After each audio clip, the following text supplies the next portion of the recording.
안녕하세요. 사연에 빠지다의 DJ 민영입니다. 오늘 사연자는 입에 담기도 추접한 사연의 한 중심에 서게 되었다는데요. 과연 어떤 사연인지 들어보시겠습니다. 오늘도 두 가지 사연 준비되어 있는데요. 끝까지 들어주실 거죠? 그럼 바로 시작해 볼게요. 구독과 좋아요 잊지 말고 꾹 눌러주세요. 안녕하세요. 저는 50대 여자입니다. 제 입으로 이런 이야기를 하게 될 날이 올 줄은 몰랐는데 생각할수록 기가 막히고 황당해서 사연을 안 보내고는 안 되겠더라고요. 지금 제 심정 같아서는 길에 지나가는 사람이라도 붙잡고 하소연을 하고 싶을 정도로 제 속이 말이 아닙니다. 저는 지난 30년이 넘는 결혼 생활 동안 혼자 살았다고 해도 과언이 아닐 정도로 외로운 결혼 생활을 유지해왔어요. 이런 이야기 해봐야 제 얼굴에 침 뱉기라는 건 알지만 해야겠네요. 저는 명백히 사기 결혼을 당했습니다. 남편과 결혼 전에 남편에 대해 들은 이야기는 순전히 다 거짓말이었어요. 저와 남편은 저희 이모의 소개로 만났어요. 이모가 이런 선비 집안이 없다고 입에 칩이 마르게 칭찬을 해서 그런 줄만 알고 혹해서 결혼했습니다. 저도 알아요. 제 실수죠. 결혼이라는 건 무엇보다 신중하게 결정했어야 했는데 제 생각이 짧았습니다. 제가 결혼을 좀 급하게 한 게 바로 밑에 여동생이 하나 있었는데요. 동생에게 남자친구가 있었어요. 3년 가까이 만난 남자친구인데다 동생 나이도 계속 찾아보니 남자 쪽에서 결혼을 서두르더라고요. 동생도 그 남자랑 지금 당장 결혼하고 싶다고 난리인 상황이었는데 바로 위에 언니인 제가 시집을 안 가고 있으니 부모님께서 빨리 선이라도 봐서 시집을 가라고 상하였어요. 그런 상황이다 보니 저는 등 떠밀려서라도 결혼을 해야 했습니다. 남편은 저희 친정 바로 옆 동네에 사는 집안의 둘째 아들이에요. 사남매 중 둘째로 위로 형 하나, 밑으로 남동생 하나, 여동생 하나가 있었습니다. 시부모 될 사람들이 내가 잘 아는 사람들인데 시아버지가 동네에 땅도 많고 집도 기와집에 좋아. 그나들은 배 탄다고 결혼도 안 하고 살면서 이 나라 저 나라 돌아다닌다고 하니 얼굴 보기도 힘들대. 그래서 부모 둘 다 둘째한테 의지를 많이 한다고 하더라고. 내가 듣기론 둘째 아들이 장남이나 다름없어서 나중에 재산도 다 둘째한테 물려준다고 하더라. 20대 초반까지 도시에는 나가본 적도 없이 시골에서만 살았으니 제가 세상 물정이라고 알았겠어요.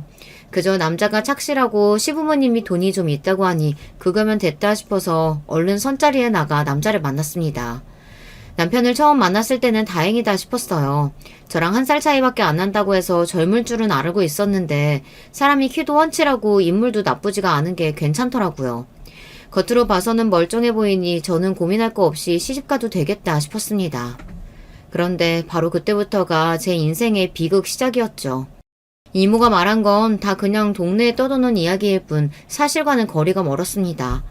시부모님이 집이 한 채 있기는 했는데 기와집도 아니었고 당시에도 이미 70년, 80년은 된 시골집이었어요. 시부모님이 집 앞에 농사를 짓는 땅이 조금 있었는데 크게 돈이 될 정도로 좋은 땅은 아니었습니다. 그냥 시골에서는 흔한 보통 집안이었죠.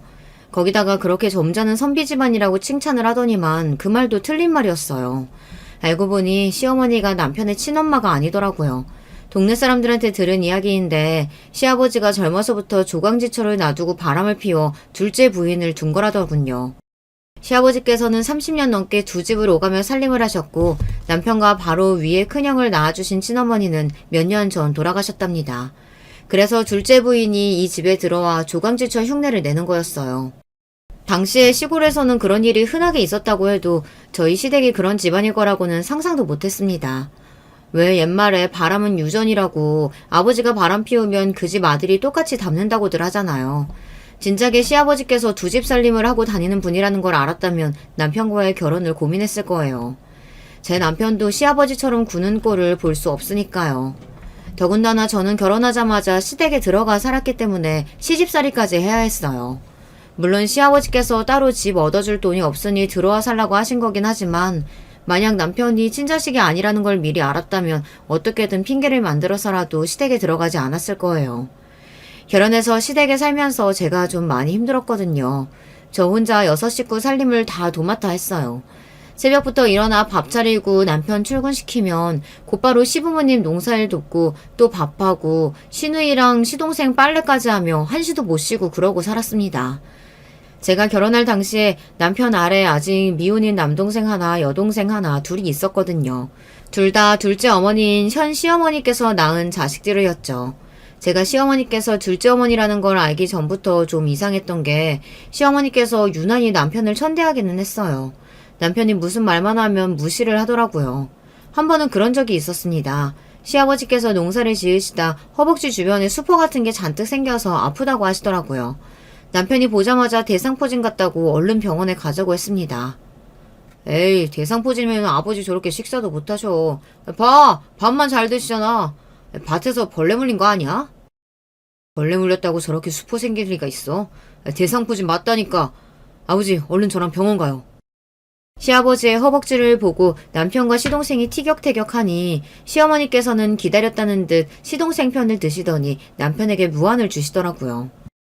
고등학교도 다니다가 그만둔 놈이 뭘 한다고 하는 척이야. 셋째 말대로 이거 밭에서 일하다가 벌레 물린 거니까 약 바르고 하루 쉬시면 괜찮아질 거야. 그때는 시어머니가 남편의 친엄마가 아니라는 걸 몰랐을 때다 보니 저는 듣는 내내 기가 막혔습니다. 세상에 뭐 저런 엄마가 다 있나 싶더라고요. 그때야 아들이라면 엄마들이 다 쩔쩔매면서 떠받다 들던 때였는데 아무래도 이상하다 싶었죠. 그런데 시아버지께서 대상포진이 맞았습니다. 괜히 시동생과 시어머니 말대로 약만 바르고 집에 계셨다가 다음날 증상이 더 심해지셔서 남편이 출근도 못하고 시아버지를 업고 병원에 달려갔어요. 아이고, 우리 둘째 아들 아니었으면 죽을 뻔했네. 셋째랑 당신은 알지도 못하면서 무슨 벌레 물린 거라고 설레발을 치고 있어. 계속 모르고 약만 발랐으면 큰일 날 뻔했잖아. 금방이라도 죽을 것 같다고 소리를 지르시던 시아버지는 병원에 가자마자 대상포진 진단을 받고 치료를 받고 오시고는 금방 나아지셨습니다. 시아버지는 이게 다 남편 덕이라고 시어머니와 시동생을 나무라셨어요. 둘째 너는 어쩜 딱 보고 대상포진인 줄 알아? 우리 둘째 똑똑하네. 그게 어머니께서 돌아가시기 전에 대상포진으로 며칠 동안 고생하시던 게 기억나서요. 어머니는 등에 비슷한 모양으로 생겼었거든요. 아이고, 을사납셨네, 을사납셨어. 그날 일로 남편과 시어머니의 관계를 확신했습니다.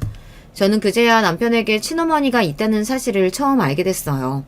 그날 밤 저는 남편에게 왜 그런 중요한 이야기를 하지 않았느냐고 물었습니다.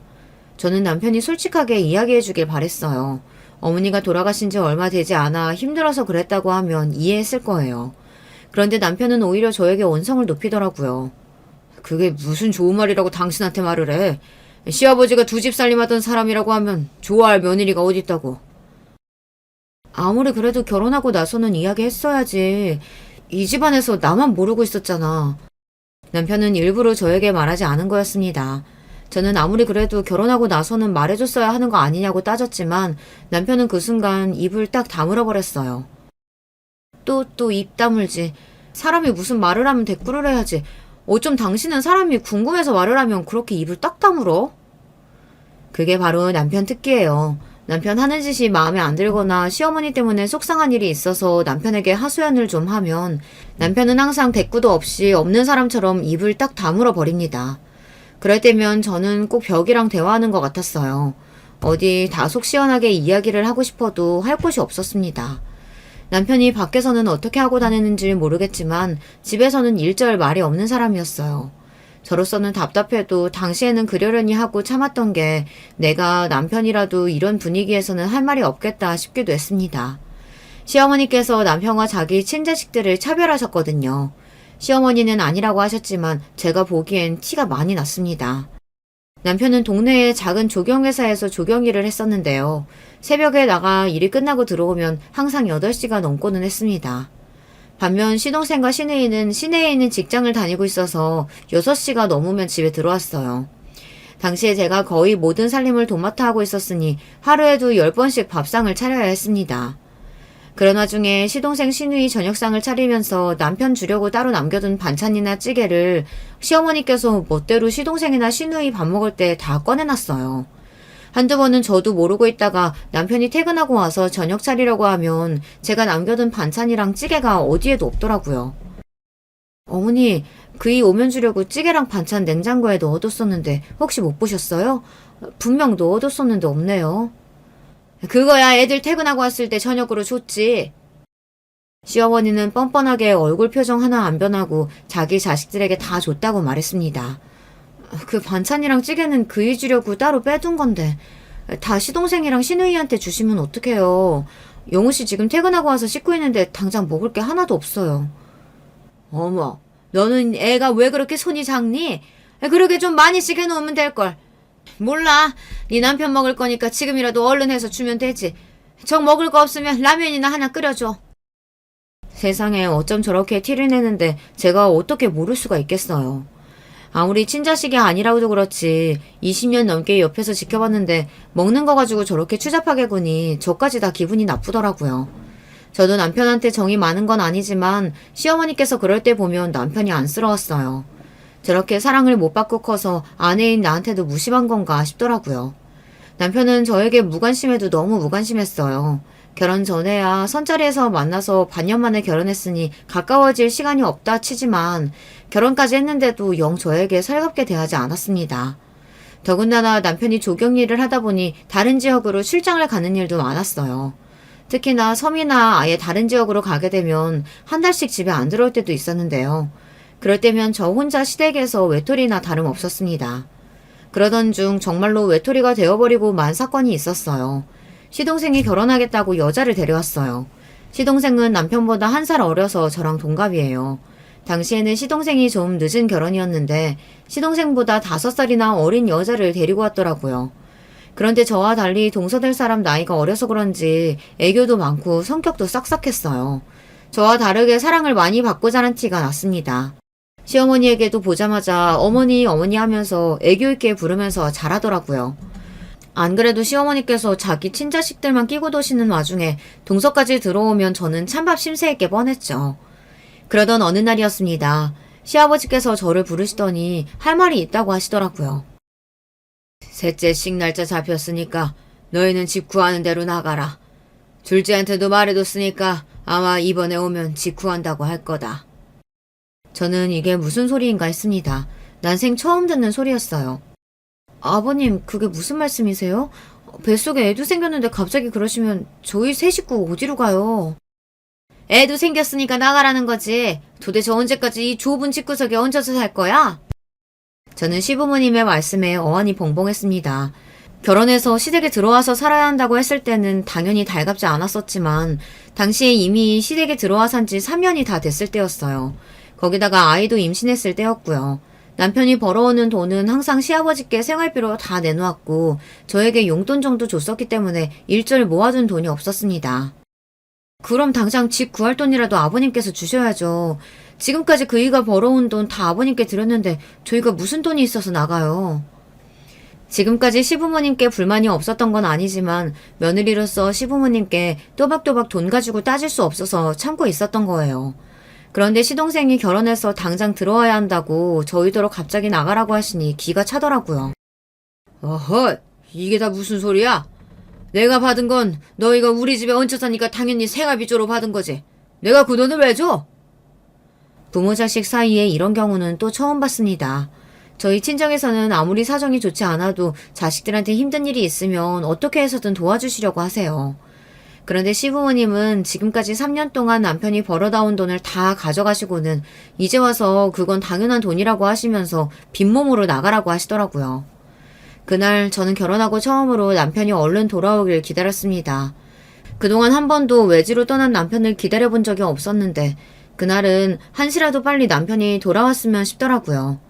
그런데 제가 믿을 사람을 믿었습니다. 남편은 시아버지에게 따질 생각이 없었어요. 역시나 입을 꽉 다물고는 한마디도 하지 않고 그대로 짐을 싸더라고요. 저에게도 짐을 싸서 당장 친정에 가 있으라고 했어요. 왜 아버님한테 아무 말도 안 해? 당신 돈 있어? 돈 있어서 지금 나가겠다는 거야? 내가 돈이 어딨어. 나는 당분간 부산 숙소에서 지낼 테니까 당신은 친정에 가 있어. 내가 돈 구하는 대로 붙여줄 테니까. 남편은 말도 안 되는 소리를 짓거렸습니다. 본인은 어차피 일하느라 부산에서 지내고 있으니 계속 부산에 있겠답니다. 시부모님께 쫓겨나듯이 나가는 마당에 이제는 부부가 떨어져 살자네요. 그것도 임신한 마누라하고 말이죠. 그게 말이 돼? 임신한 마누라 버리고 당신만 나가서 혼자 살겠다는 거야? 안 그래도 시부모님의 갑작스러운 통보에 혼란스러운 와중에 남편의 행동에 분노가 들끓었습니다. 버리긴 누가 버린다는 거야? 그럼 어떡하냐? 셋째 장가 가면 지낼 곳이 없다는데 신혼인데 집도 없이 살게 할 순 없잖아. 가관도 이런 가관이 없었습니다. 남편은 그 와중에 자기 동생 편을 들었어요. 울프 동생이 임신한 아내보다 더 중요한지 일절 시아버지께 반항 한 번 안 하고 그대로 집을 나왔습니다. 저는 남편이고 뭐고 다 싫었습니다. 볼록하게 나온 배만 보면 눈물이 울컥했어요. 제가 이런 취급이나 받으려고 결혼한 게 아닌데 어쩌다가 이런 신세가 됐나 처량하더라고요. 결국은 저와 남편은 그렇게 떨어진 채 2년을 넘게 살았습니다. 저는 친정에서 아이를 낳고 살았고 남편은 여기저기 떠돌이처럼 살면서 한 달에 한 번 아이를 보러 친정에 오고는 했어요. 남편은 미안하다고 올 때마다 자기 딴에는 이것저것 바리바리 싸들고 오기도 하고 생활비도 넉넉하게 줬지만 이미 한 번 틀어진 마음은 쉽게 회복이 안 되더라고요.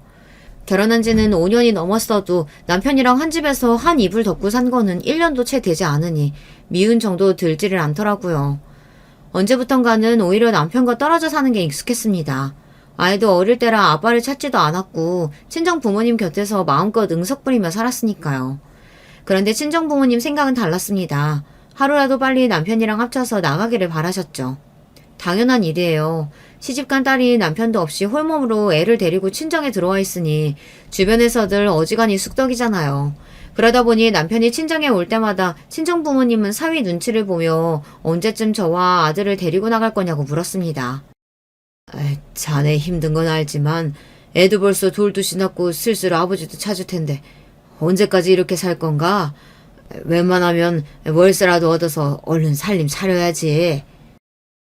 저야 남편이랑 살림을 합쳐봐야 어차피 애랑 둘만 남겨줄 게 뻔하기에 그대로 친정에 사는 게 나쁘지 않다고 생각했어요. 하지만 아이를 생각해서라도 친정 부모님 말씀이 맞는다고 생각했습니다.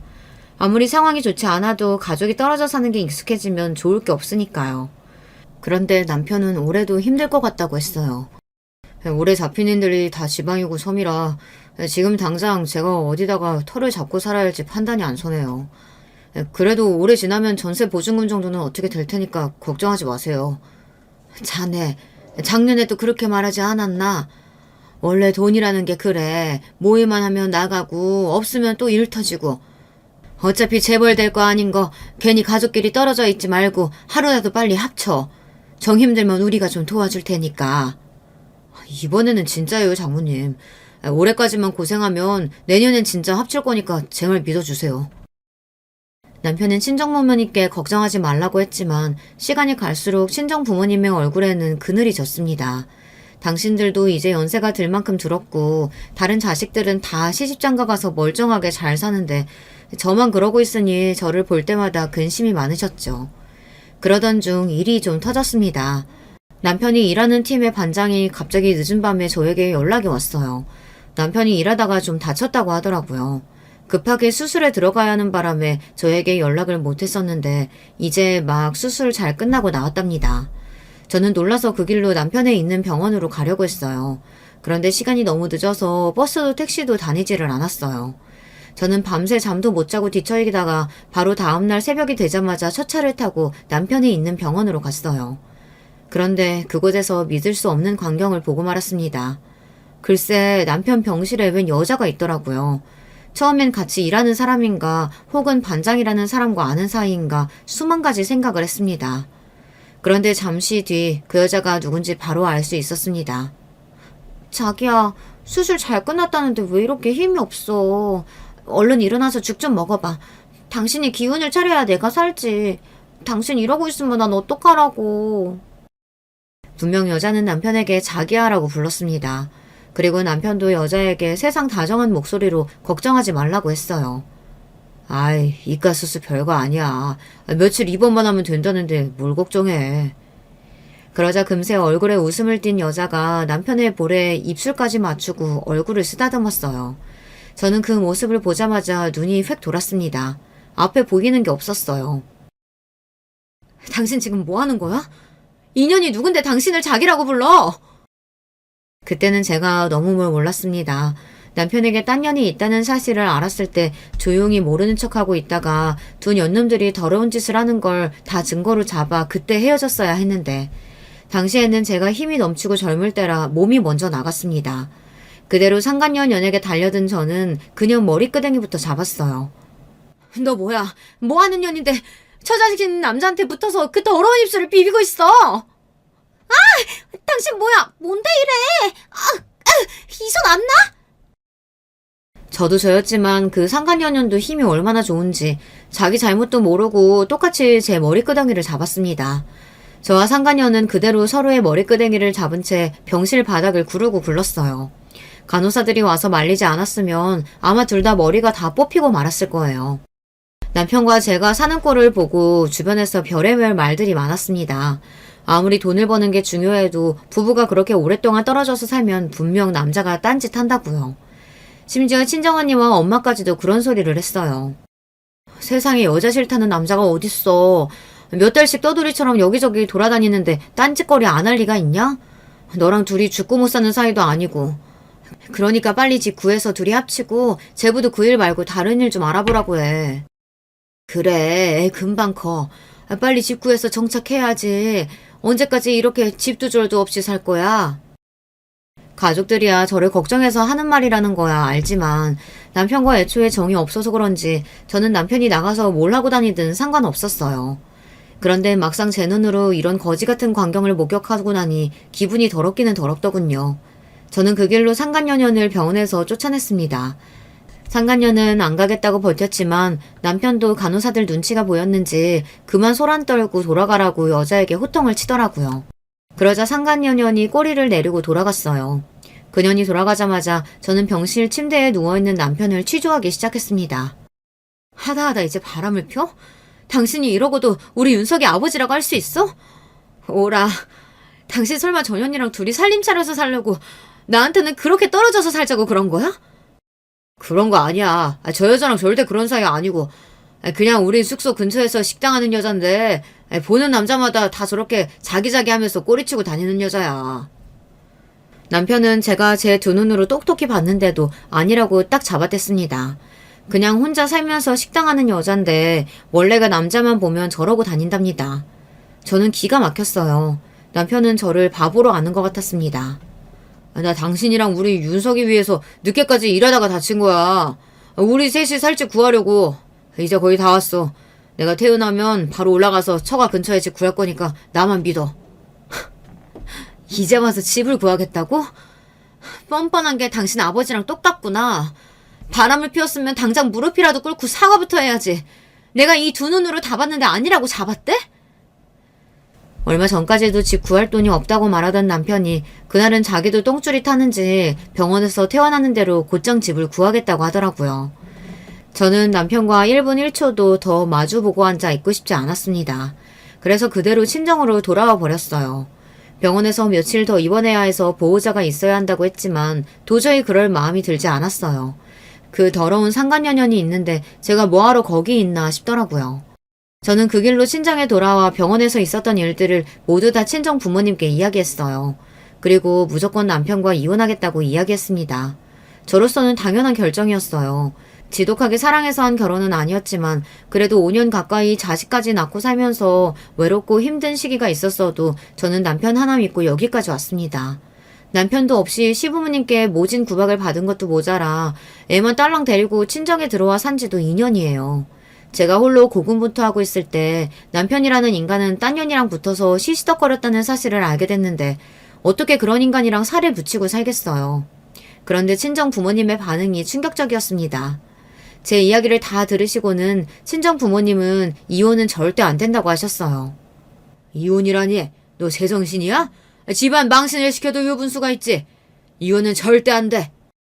그래, 자식이 버젓이 있는데 부모가 이혼하면 저 어린 건 어떻게 살라고. 신서방이 절대 바람 아니라고 했다며. 괜히 아픈 사람 자극해서 일 키우지 말고 신서방이 집 구하는 대로 같이 나가서 살아. 부부는 원래 지지고 볶으면서 한 입을 덮고 자는 거야. 제가 잘못 생각해도 한참을 잘못 생각했더군요. 우리 부모님만큼은 당연히 제 편일 줄 알았는데 아니었어요. 이혼만은 절대 안 된다고 하셨습니다. 그 인간이 아무리 아니라고 해도 난 못 믿어. 내가 분명히 이 두 눈으로 봤다니까? 둘이 자기자기 하면서 어쩔 줄 모르는 거? 난 이혼할 거야. 저는 억울하고 속상해서 눈물이 다 났습니다. 저는 끝까지 이혼하겠다고 울분을 토해냈어요. 그런데 부모님은 제 말을 들어주지 않았습니다. 말 같지도 않은 소리 하고 있네. 내가 너 이혼하는 꼴 보려고 지금까지 참고 데리고 산 줄 알아? 네 일은 내가 알아서 할 테니까 그런 줄 알아. 이혼만은 절대로 안 된다고 우기시던 친정아버지는 심지어 남편에게 직접 전화까지 해서 당신이 가진 돈이 있으니 당장 집 구하는 데에 보태서 저를 데리고 나가라고 하셨답니다. 이래서 부부가 떨어져 살면 안 되는 거야. 별거도 아닌 일로 서로 오해 생기잖아. 내가 가진 돈 싹 다 줄 테니까 지금 당장 집부터 구해. 알겠나? 네, 장인어른. 제가 설마 제 새끼 놔두고 그런 파렴치한 같은 짓을 하겠어요. 절대 아닙니다. 장인어른께서 도와주시면 제가 곧바로 집 얻어서 애들 엄마랑 우리 윤석이 데리고 나올게요. 세상에 믿을 사람 없다더니 저는 친정부모님께 마저 버려졌어요. 친정부모님은 딸내미 이혼녀 되는 게 싫어서 그런 더러운 놈이랑 살라고 하셨어요. 그때가 아마 제 인생에서 가장 힘들었던 시기인 것 같아요. 남편도 부모님도 누구 하나 진심으로 저를 위하는 사람이 아무도 없다는 사실에 저는 절망해서 아무런 의욕조차 없었어요. 그런 저에게 하나 남은 건 집이었습니다. 정말 제가 이혼이라도 하겠다고 할까봐 겁이 나기는 했는지 남편은 그동안 모은 돈을 다 내놓았어요. 그 돈이랑 친정아버지께서 도와주신 돈까지 하니까 못해도 전망 좋은 동네에 간단하게 농사 지을 수 있는 땅까지 있는 집 정도는 살 수 있겠더라고요. 저는 복잡한 생각 같은 건 다 떨쳐내자 싶어 아들을 데리고 다니며 여기저기 좋은 집을 보러 다녔습니다. 그리고 남편과 친정아빠 돈으로 제가 원하는 동네에 원하던 집을 덜컥 사버렸어요.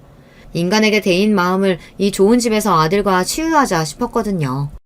그럴 수밖에 없었던 게 남편이라는 인간은 개차반 중에 개차반이었어요. 저나 친정부모님 앞에서 바람 같은 거 피운 적 없다고 그렇게 딱 잡아떼던 인간이 알고 보니 바람 피우는 게 일상이더라고요. 한 번은 여름 휴가라 남편이 집에 온 적이 있었는데요. 아들도 고학년 때라 방학을 맞이해서 오랜만에 셋이 여행을 갔습니다. 남편이야 워낙 전국 여기저기를 돌아다니는 사람이다 보니 좋은 곳을 많이 알더라고요. 오랜만에 온 남편이 아들을 데리고 물놀이도 하고 낚시도 같이 해주는데 그 모습을 보니 저도 마음이 좋았습니다. 저에게는 나쁜 남편이라도 아들에게는 좋은 아버지일 수 있으니까요. 남편과 아들이 물놀이를 하고 둘이 샤워를 하러 들어갔어요. 저는 아무렇게나 벗어둔 남편의 옷과 가방을 정리했습니다. 그러던 중 보지 않았으면 좋았을 걸 보고야 말았어요.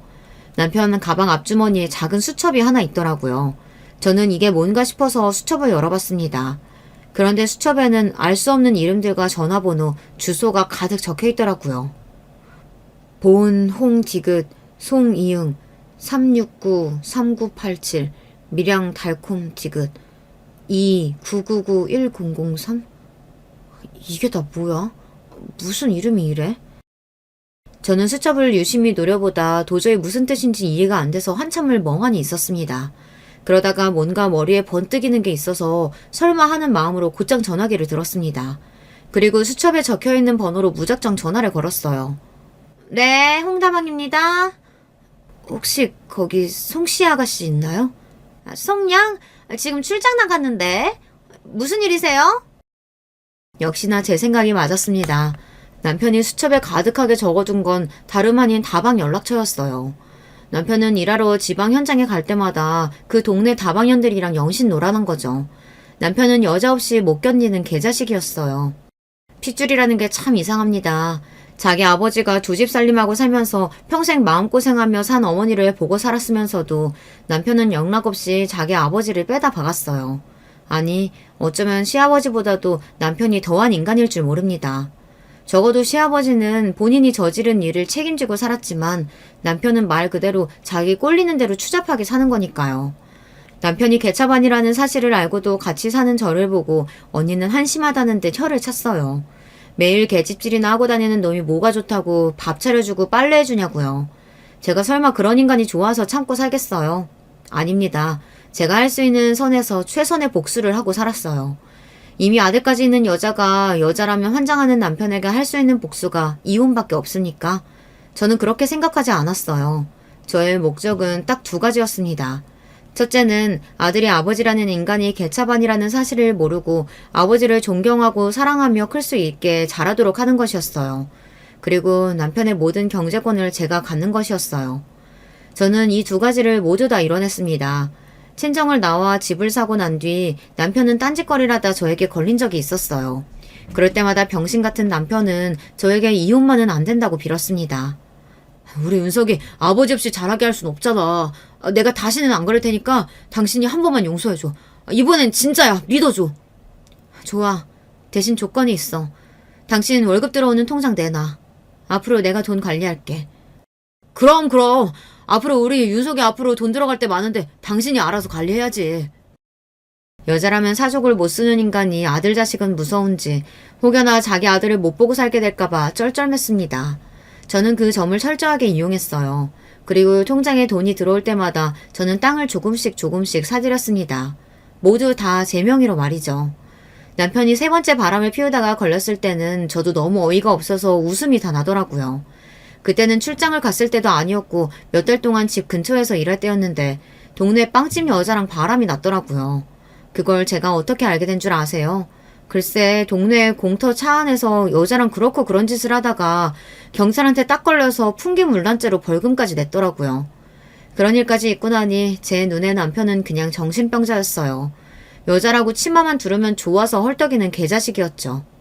한편으로는 저렇게까지 여자를 좋아하는 놈이 왜 굳이 가정을 유지하면서 살려고 하는 걸까 궁금했습니다. 이혼하고 나가서 혼자 살면 속 시원하게 즐기면서 살 수 있을 텐데 아무리 자식 때문이라고 해도 왜 나한테 모든 걸 다 넘기면서까지 이혼을 안 하겠다는 건지 이해가 안 됐어요. 나도 더는 못 참겠어. 그냥 내가 깔끔하게 이혼해줄 테니까 앞으로는 편하게 당신 하고 싶은 대로 하고 살아. 돈이고 자식이고 그런 꼴까지 보고 나니 도저히 참아줄 수가 없었어요. 그때는 정말 이혼하려고 했어요. 그런데 그 순간에도 정신 나간 남편이 하는 말이 기가 막혀서 말문이 다 막히더군요. 나한테 당신이 있으니까 딴 여자 만나고 다니는 게 재미도 있는 거지. 당신이 없으면 내가 여자를 뭐하러 만나. 다시 생각해도 남편은 정상이 아니에요.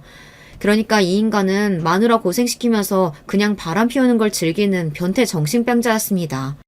그런 소리까지 들으니 남편이 인간이라는 생각이 안 들더군요. 괴물이나 다름없었습니다. 그쯤 되니 저는 모든 걸 다 내려놓았어요. 그리고 그때부터는 일절 남편이 하는 일에 전혀 신경 쓰지 않았습니다. 어차피 그동안 호적상으로만 부부였지 남보다 못한 관계로 줄고 살았는데 이제와 달라질 게 뭐가 있나 싶었거든요. 아들을 남부럽지 않게 키우려면 돈도 필요하고 아들이 성인이 될 때까지는 아버지라는 존재도 필요할 때가 있으니 그냥 그렇게 호적만 유지하면서 살았어요. 그렇게 모든 걸 다 내려놓고 살다 보니 남편이 무슨 짓을 하고 다녀도 화가 나지 않더군요. 그냥 꼬박꼬박 돈이나 들어오고 아들에게 아비 노릇이나 하면 그걸로 됐다 싶었죠. 그리고 아들이 자리 잡고 독립해 나가면 그때 남편과 헤어질 생각이었어요. 어차피 모든 재산은 다 제 것이고 지금까지 남편이 바람 피우고 다닌 증거들은 이미 다 차곡차곡 모아뒀으니 언제 헤어져도 저에게 손해일 건 없었죠. 그러던 어느 날이었습니다. 제가 계약한 대로 저의 박복한 인생을 정리할 날이 머지 않았을 때였어요. 아들이 대학을 졸업하고 취업 준비를 하던 때였어요. 아들은 서울에 있는 회사들의 이력서를 넣고 1차 합격해서 면접 준비에 한창이었습니다. 저는 아들이 취직만 돼서 서울로 올라가면 바로 남편과 이혼할 생각이었어요. 그러던 중 생각지도 못한 일이 벌어졌습니다. 동서와 시동생이 갑자기 이혼한 거예요. 간혹 시어머니께 듣기론 동서와 시동생 사이도 영 좋지 않다고 듣기는 했어요. 시동생이 건설회사에 다녔는데 동서가 그 회사 비서로 일했어요. 나이도 어리고 얼굴도 예쁘장한 데다가 애교도 많으니 시동생이 한눈에 반해서 결혼한 거죠. 그런데 나중에 알고 보니 동서가 과거가 좀 있더라고요. 비서로 일하기 전에 지방 어디 술집에서 일했대요. 그 사실을 식구들이 어떻게 알게 됐는진 모르지만 시어머니까지 알게 돼서 집안이 난리가 났었다고 하더라고요. 그런데 당시에 이미 동서와 시동생 사이에는 애가 둘이나 있다 보니 시동생이 이혼도 못하고 참고 살았어요. 그런데 몇 년 전 시아버지가 돌아가시고 최근에 시어머니까지 돌아가시고 나자 이때다 싶었는지 아예 이혼하기로 했나 보더라고요. 그런데 며칠 뒤 믿기지 않는 일이 벌어졌습니다. 동서가 연락도 없이 우리 집에 찾아왔어요. 동서가 시집 오고 나서 지난 20년 가까운 시간 동안 한 번도 따로 만난 적이 없었는데 저는 무슨 일인가 했죠. 그런데 동서가 저를 찾아온 이유는 충격적이었습니다. 동서는 집에 들어오자마자 다짜고짜 저에게 따지기 시작했어요. 신상규, 이 인간 어디 갔어요? 내 전화도 안 받고 도대체 어디 갔냐고요? 동서는 잔뜩 흥분한 얼굴로 제 남편 이름까지 부르며 찾고 있었습니다. 저는 기가 막혀서 동서의 앞을 가로막았어요. 동서, 지금 뭐 하는 거야? 아무리 생각이 없어도 그렇지 누가 실속 이름을 그렇게 함부로 불러? 그때였습니다. 동서는 오히려 제 말에 더 기가 막히다는 듯 코웃음을 치더니 저를 쏘아봤어요. 형님은 여전히 순진하시네요. 아직도 모르고 계셨어요? 제가 왜 이혼당했는지. 형님, 모르시면 똑똑히 들으세요. 저 시숙과 연인 사이예요. 그래서 남편하고도 이혼한 거고요. 그러니까 지금 당장 말해요. 신상규, 이 인간 어디 갔어요? 바람 피울 정도로 양심이라고는 없는 연놈들은 원래 다들 그렇게 뻔뻔하고 당당한 건가요? 동서는 마치 자기 남편을 찾으러 오기라도 한 것처럼 제 앞에서 당당하게 굴었습니다. 미친년, 여기가 어디라고 감히 쳐들어와서 네가 내 앞에서 그 미친놈을 찾아? 말했잖아요. 나랑 당신 남편이랑 그렇게 그런 사이라고. 나 먼저 이혼하면 이 인간도 이혼한다고 했으니까 형님이 당장 이혼부터 해줘요. 형님도 진짜 멍청한 게 아니라면 동서까지 건드리는 남자랑 살고 싶진 않을 거 아니에요. 동서녀는 끝까지 생각이 없었습니다.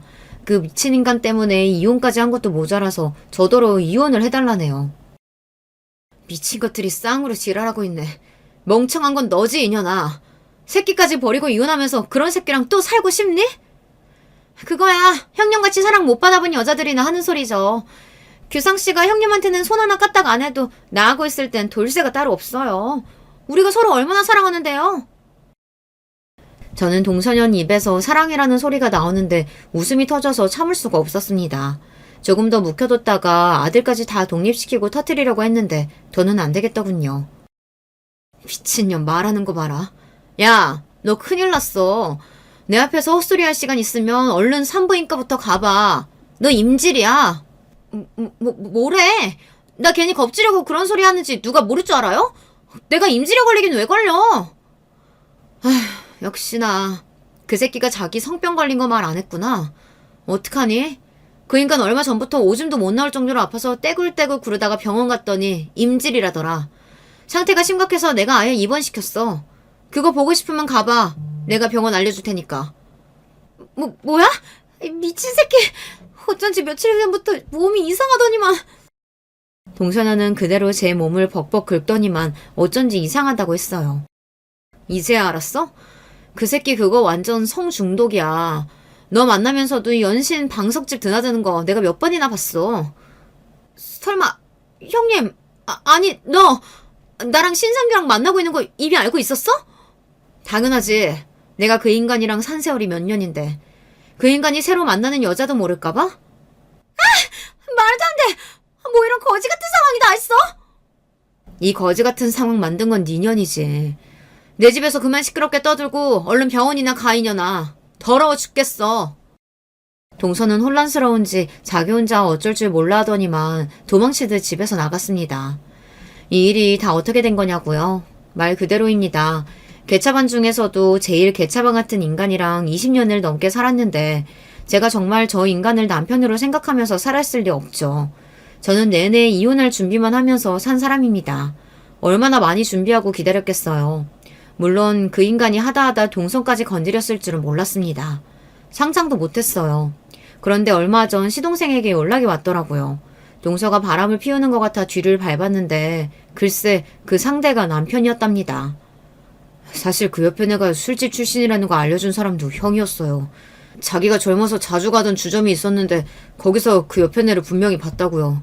그러면서 한다는 말이 술집에서도 애교가 많아서 인기 많았다고 제 앞에서 떠벌리다라니까요. 세상에 어떻게 그런 인간이 있을 수가 있죠? 그때도 정말 상종하고 싶지 않았어요. 알고 보니 동서가 술집 출신이라는 걸 시댁에 말해준 사람이 바로 남편이었답니다. 본인이 다니던 술집에서 동서를 본 적이 있었던 거예요. 그 뒤로 저와 시동생은 함께 증거를 모으고 있었어요.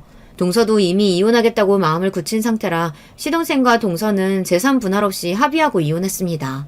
양육권도 다 시동생이 가져갔고요. 빈털터리가 된 동서는 오로지 제 남편만 믿고 이혼했더라고요. 형이 이혼하고 오면 본인이 책임지겠다고 했대요. 본인은 땅도 있고 집도 있다고요. 남편은 무식해도 너무 무식했습니다.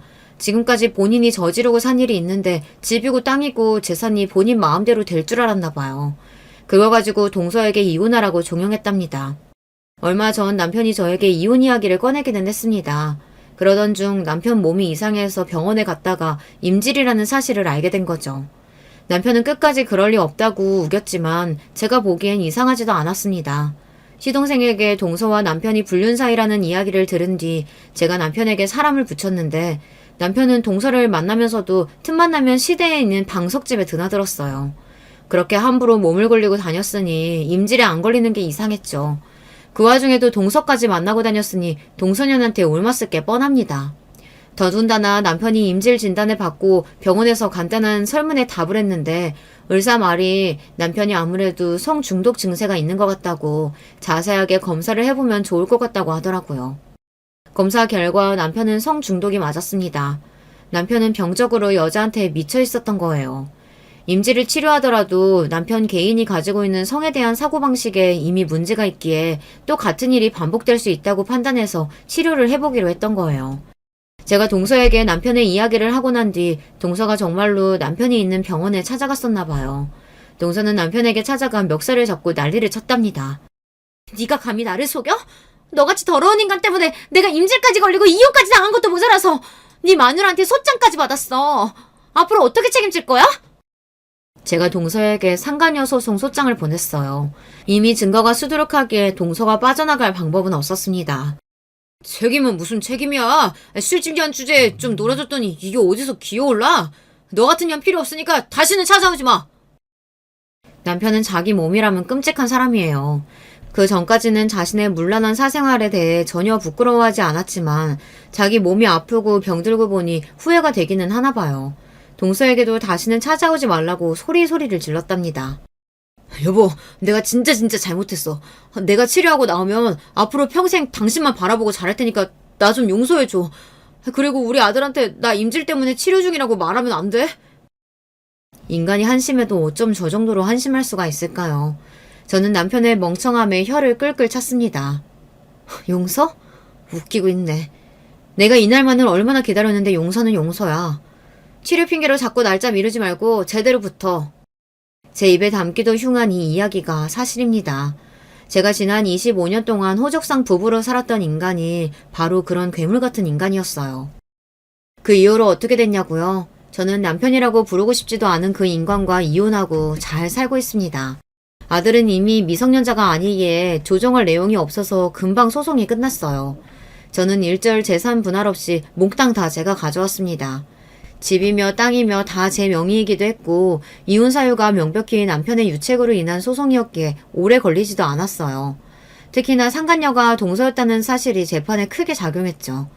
저는 그리고 진작 남편에게 이야기했습니다. 혹여나 재산 분할 어쩌고 토를 달면 그 즉시 아들에게 지금까지 남편이 저지른 만행에 대해 다 이야기하겠다고 했어요. 남편은 다른 건 몰라도 자기 아들만큼은 끔찍하게 생각하니까요. 제가 남편에게 말은 그렇게 했어도 사실 아들에게 남편이 저지른 만행에 대해서 전부 다 이야기할 생각은 없었어요. 저에게는 세상 쓰레기 같은 인간이었어도 어찌됐든 아들에게는 아버지니까요. 정확한 이혼 사유에 대해서는 아들에게 이야기하지 않았습니다. 시동생도 아이들에게는 동서와 남편의 일에 대해 이야기하지 않았거든요. 언젠가 아이들이 알게 될 수도 있지만 어떻게든 평생 모르게 하고 싶어요. 저는 이혼 후 집과 땅 모두 정리해 얼마 전 아들이 있는 서울로 올라왔습니다. 남편과 이혼 사실에 아들이 많이 놀라긴 했지만 아들도 성인이다 보니 저의 결정에 존중해줬어요. 저는 현재 어느 때보다 행복한 시간을 보내고 있습니다. 50년 넘게 산 세월 중에 지금처럼 속이 편안한 시간은 처음인 것 같아요. 반면 남편은 지난 세월 본인의 업보를 치르는 중입니다. 남편은 현재 지자체에서 운영하는 중독치료센터에 들어가 있어요. 성병에 걸린 이후 치료를 하고 나서도 후유증이 심해서 고생 중이라고 하더라고요. 요도염이 심해져서 전립선 기능에 문제가 생겨 아직도 치료 중이라고 합니다. 가끔 남편에게 한두 번 전화가 와서 알게 된 건데 저는 듣고 싶지 않아서 다시는 전화하지 말라고 했습니다. 남편이 아들과 따로 연락하고 싶어 하는 건 같았지만 치료센터에서 나온 이후에 연락하라고 했어요. 아들은 남편의 문란한 사생활에 대해 전혀 모르고 있는데 갑자기 치료센터에 있다고 하면 충격을 받을 테니까요. 제 주변 지인들은 저를 이해 못해요. 그런 인간 뭐가 불쌍하다고 굳이 왜 자식 앞에서 체면을 차려주냐고요. 아들도 다 컸는데 그냥 다 솔직하게 이야기하라고 합니다. 한 가족이고 자식이니 현실을 알아야 한다고요. 여러분의 생각은 어떠세요? 지금까지 결혼 생활 동안 남편이 저에게 저지른 만행들을 아들이 알게 하는 게 정말 잘하는 짓일까요? 저는 아니라고 생각합니다. 하지만 만약 제 생각이 틀린 거라면 어떡하죠? 아들도 남편과 같은 남자이니 자신의 아버지가 그런 사람이었다는 걸 아는 게 나은 걸까요? 여러분의 의견 댓글로 남겨주시면 읽어보고 참고하도록 하겠습니다. 지금까지 저의 긴 막장 스토리 끝까지 읽어주셔서 감사해요. 여러분의 가정에는 언제나 즐거운 일만 가득하시길 바라겠습니다. 안녕하세요. 저는 서울에 거주하는 50대 여자입니다. 오늘은 너무 다사다난했던 제 인생 얘기를 해보려고 해요. 사연 없는 사람이 없다고 하지만 저는 제 인생이 어디 가서 사연으로는 빠지지 않는다고 자신 있게 말할 수 있습니다. 이렇게 말하면 제가 어렸을 때부터 찢어지게 가난해서 입에 풀칠하기도 힘들었던 것 같죠? 놀랍게도 전혀 아니랍니다. 저는 아주 부유한 집안에서 태어났어요. 정확히 말하면 증조 할아버지 때부터 부유했다고 해요. 사장님, 좋은 아침입니다. 오늘은 거래처에 볼 일이 있으시다고 들었어요. 거기로 바로 안내하겠습니다. 아빠는 출퇴근도 기사 아저씨가 해줄 정도였습니다. 아빠의 회사는 국내에서 유명한 제조업 회사였는데 덕분에 잘하면서 돈 걱정은 해본 적이 전혀 없어요. 엄마도 유명한 집안이라 돈이 많았고 저는 금지옥역 외동딸로 구김없이 자랐습니다. 학교에서 선생님들이 예뻐해 주셨고 친구들과 교우관계도 아주 좋았어요. 그렇게 고등학교를 졸업한 저는 국내에 있는 유명한 여자대학교에 입학했습니다.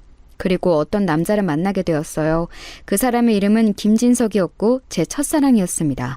진석이는 저와 동갑이었는데 매우 활발하고 다정한 사람이었어요. 서로 첫눈에 반해 무려 4년을 사귀었는데 한 번도 싸운 적이 없답니다.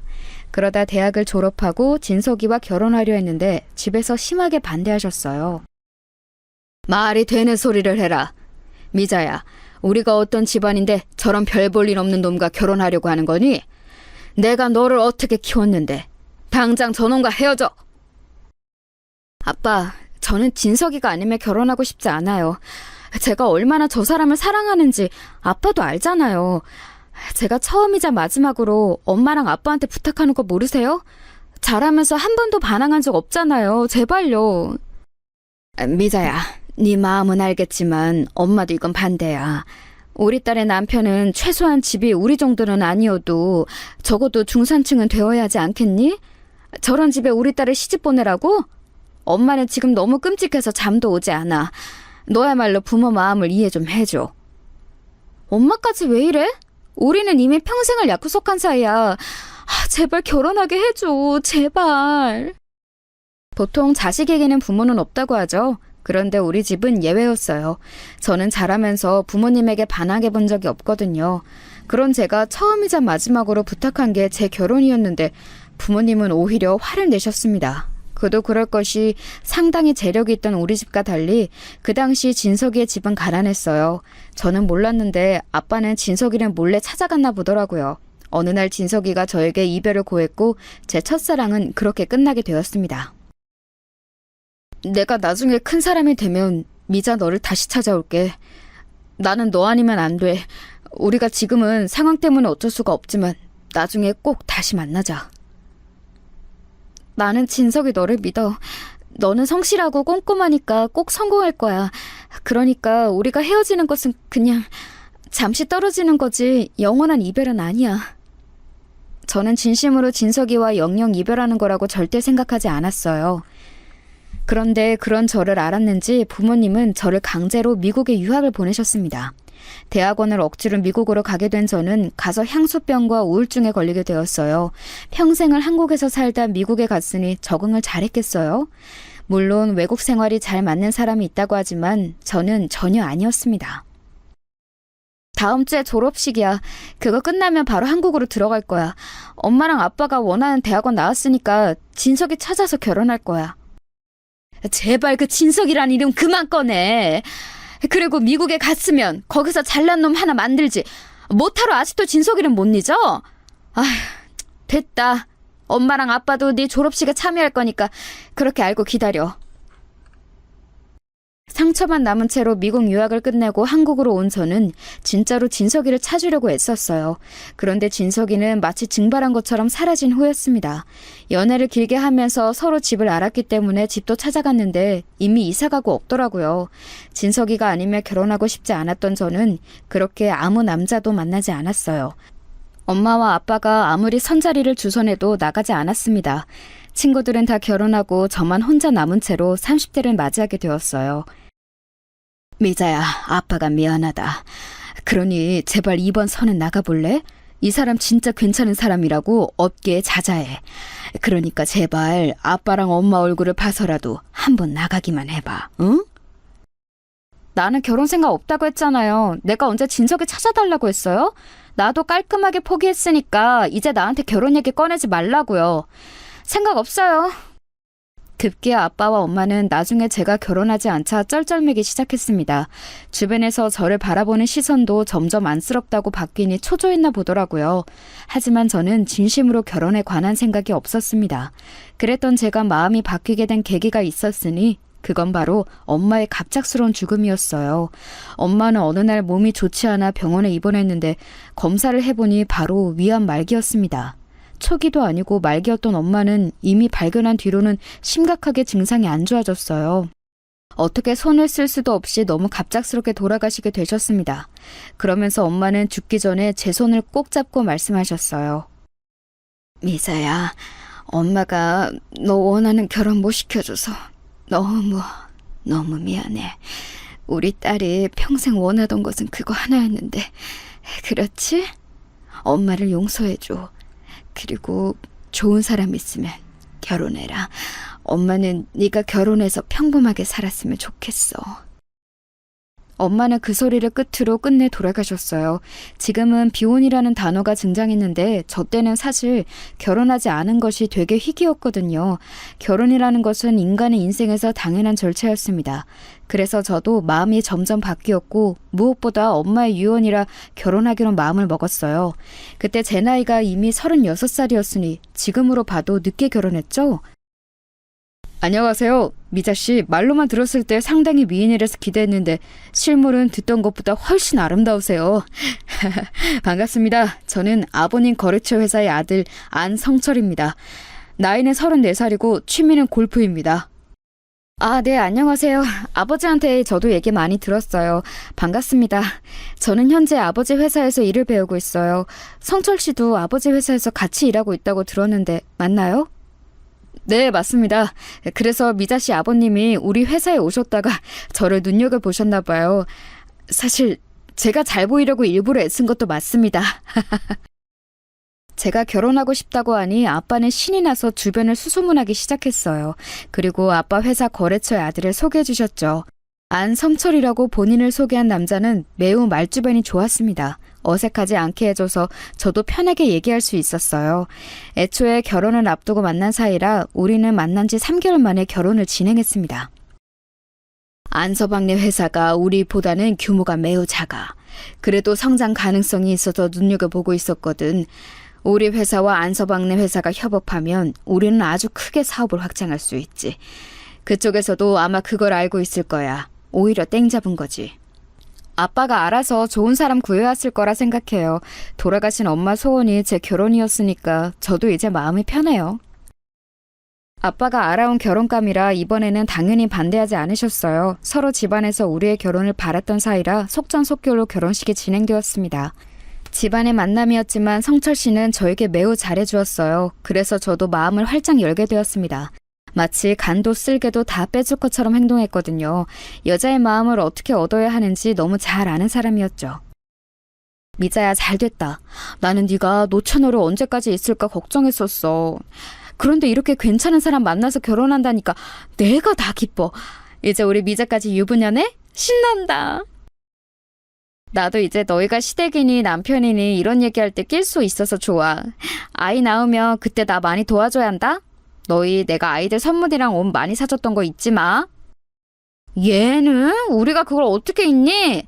옷이랑 장난감 다 물려줄 테니까 걱정하지 말고 잘 살아. 진짜 어머님 돌아가시고 웃는 거 본 적이 없었는데 이제 웃어서 너무 마음이 놓여. 제가 드디어 결혼한다고 하니까 친구들은 마치 자기 일처럼 기뻐했어요. 저도 그래서 이때까지는 제 인생에서는 고생이라고는 없을 줄 알았습니다. 남들처럼 평범하게 남편과 아이를 낳고 행복한 인생을 보낼 줄 알았어요. 결혼식을 올리고 남편과 저는 바로 아이를 가지려고 노력했습니다. 그런데 제가 워낙 늦게 결혼해서 아이를 가지려고 하니 나이가 걸리더라고요. 이미 지금 산모분 나이가 있어서 노산이에요. 지금 상태로는 자연 임신이 매우 힘듭니다. 인공수정을 통해 임신하셔야 하는데 그렇게 하시겠어요? 네, 저희는 임신을 꼭 하고 싶어요. 어떤 것부터 시작해야 하나요? 돈은 상관없으니까 아이만 가지게 해주세요. 간절해요. 나이도 나이였는데 제가 저 때 몸 상태가 그리 좋은 편이 아니었거든요. 아빠를 도와 회사 일을 처리하느라 스트레스가 많던 시절이었습니다. 그래서 저도 임신을 하려고 해도 상황이 너무 힘들었어요. 결국 몇 번의 시도 끝에 인공수정으로 임신하게 되었습니다. 남편과 저는 무조건 아이를 가지고 싶었어요. 그래서 아무리 힘들어도 꼭 참고 노력했습니다. 마침내 임신에 성공했고 그 사실을 양가에 알렸더니 매우 좋아하셨어요. 의사가 말하길 절대 무리하지 말라고 하더라고요. 자연 임신이어도 조심해야 하는데 저는 인공수정이라 더욱 안정이 필요하대요. 그래서 회사는 당분간 나가지 못해요. 집에서 편하게 태교할게요. 그래, 그건 걱정하지 마라. 우리 딸의 건강이 최우선이지. 어렵게 가진 아이니까 집에서 걱정이라고는 하지도 말고 편하게 있으렴. 필요한 거나 먹고 싶은 게 있으면 언제든지 아빠에게 말하고. 알겠지?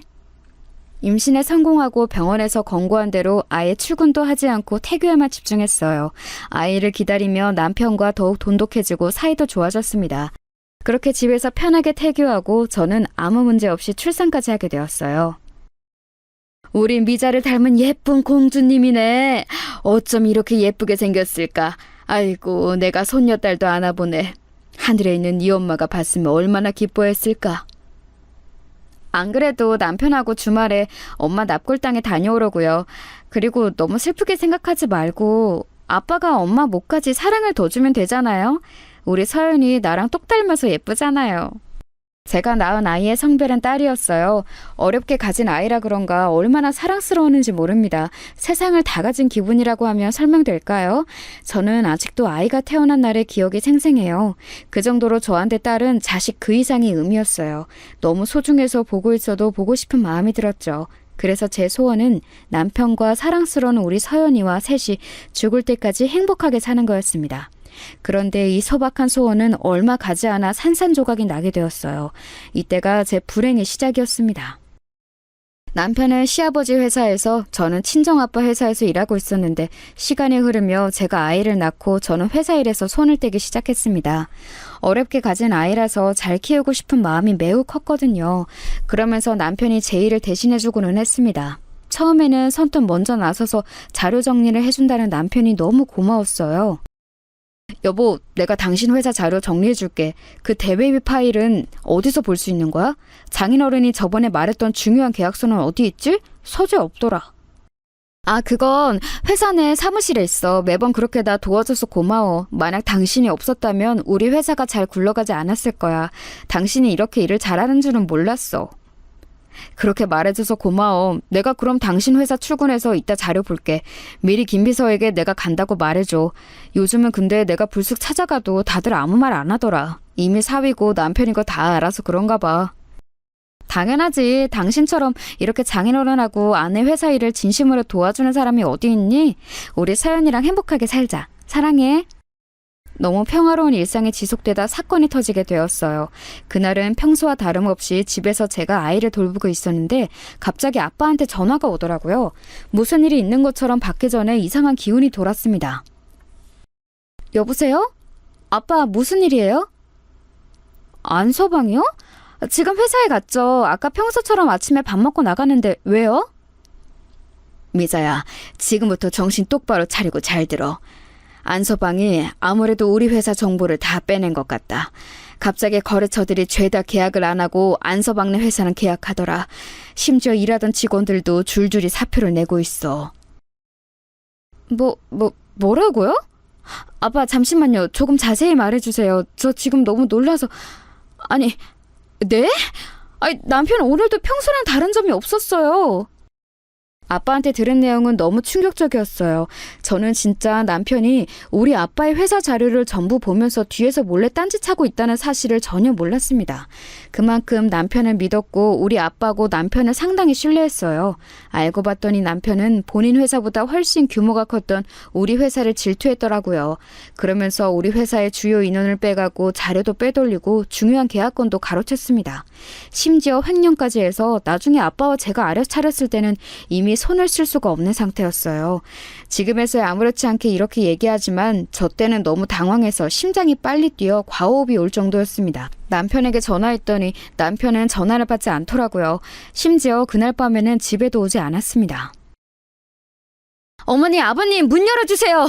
지금 이게 말이 된다고 생각하세요? 문 열어주세요. 지금 애 아빠 어디 있어요? 어떻게 이럴 수가 있냐고요? 아유, 잠시만. 나도 이게 지금 무슨 일인가 싶어. 나도 오늘 알았어. 잠시만 일단 들어와라. 여보, 아들하고 연락돼? 아이를 업고 시댁으로 달려간 저는 시댁 거실에 주저앉아 엉엉 울었어요. 시부모님 반응을 보니 시부모님도 이렇게 일이 커질 줄은 몰랐던 것 같더라고요. 아니, 나는 아들이 사돈 회사가 워낙 크니까 같이 잘해보자는 의미로 그런 줄 알았지. 아휴, 내가 미안하다. 시아버지는 어느 정도 알고 있었지만 이 정도로 커지는 것은 예상하지 못했다고 했습니다. 그렇게 며칠을 울며 아무것도 먹지 못하고 있었어요. 그러다 남편이 아주 수척해진 얼굴로 집에 왔습니다. 친정아빠가 집에서 달려와서 남편과 같이 얘기했어요. 그런데 심지어 남편은 우리 회사에서 빼간 정보와 인재를 줄줄이 놓쳤다고 하더라고요. 어떻게 안서방이 우리 뒤통수를 쳐? 안서방 자네를 내가 얼마나 믿었는데. 지금 심지어 우리 회사는 부도가 나게 생겼어. 다른 건 다 그냥 넘어갈 테니 우리 회사는 지켜주게. 제발. 저도 이러려고 그런 건 아니었는데 일이 꼬이면서 매우 커졌어요.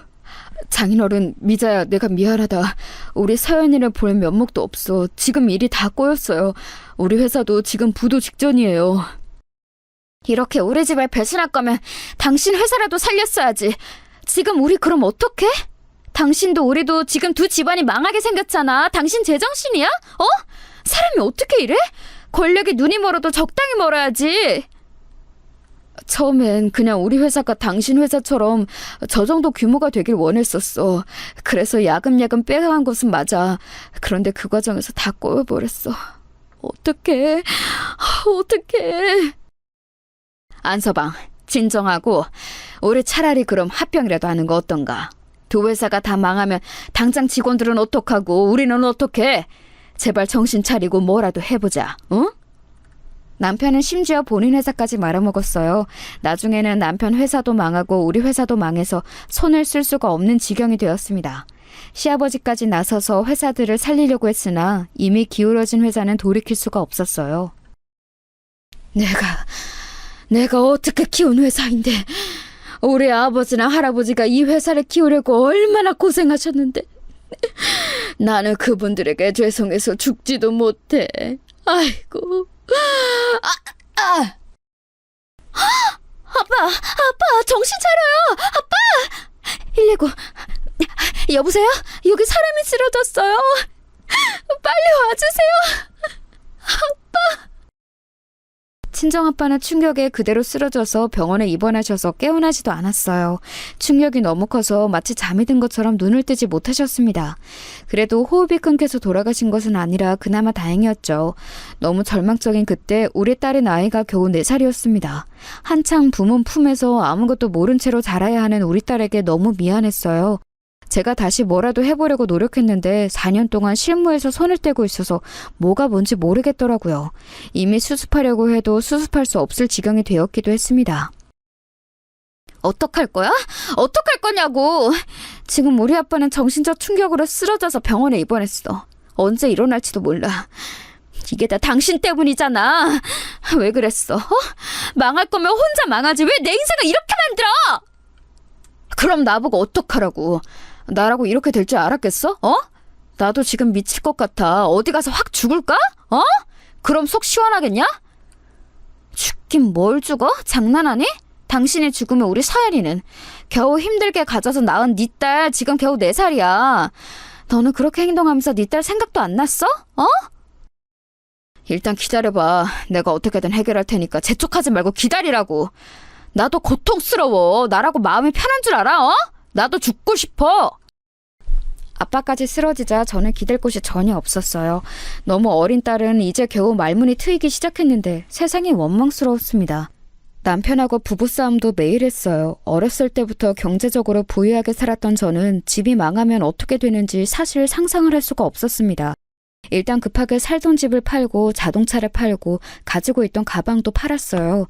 주변 지인들에게 돈을 빌려서 급한 불을 껐는데 그러면서 우리 집의 크기는 점점 작아졌습니다.